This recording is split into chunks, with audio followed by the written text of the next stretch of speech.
Quelle est la bonne façon de prier? À genoux, avec les yeux fermés, couché, debout? La réponse correcte est qu'il n'y a pas une seule position ou un lieu déterminé pour la prière. La règle d'or d'une prière véritable est la sincérité.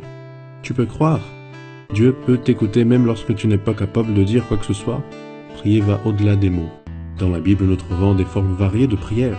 David a prié lorsqu'il était dans le champ de bataille, face au géant Goliath. Paul et Silas ont prié dans une cellule de prison. Pierre a prié tandis qu'il s'enfonçait dans les eaux de la mer. Jésus a prié avec les bras ouverts lorsqu'il était cloué sur la croix. Au 2e chapitre de Jonas, nous trouvons une prière faite dans un lieu extrêmement improbable, dans le ventre d'un grand poisson. Les mots à lui sont poétiques. Au premier verset, nous lisons « Jonas, dans le ventre du poisson, pria l'Éternel son Dieu. Il dit « Dans ma détresse, j'ai invoqué l'Éternel, et il m'a exaucé.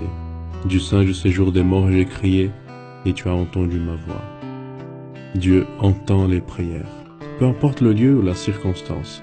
Ce qui importe est la sincérité qui compose la demande.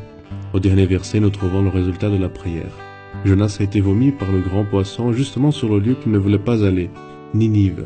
La prière, c'est ce qui a changé le cours de la vie de Jonas, et encore, c'est la clé pour la victoire du peuple de Dieu dans le présent. Tu sais, nous avons besoin de prier davantage. Si tu veux un conseil pour améliorer ta vie de prière, débarrasse-toi des stéréotypes de prière. N'importe quel endroit et moment peut être utilisé pour prier. Sur le siège de la voiture, en faisant la queue pour la banque, sous la douche ou dans une salle de chirurgie. Ce que Dieu attend, c'est la sincérité de ta part. J'aime la déclaration écrite par Ellen White dans le livre Patriarches et Prophètes, qui dit « Les plus grandes victoires de l'Église de Christ, ou du chrétien en particulier, ne sont pas celles qui sont remportées au travers les talents ou l'éducation, par la richesse ou par la faveur des hommes.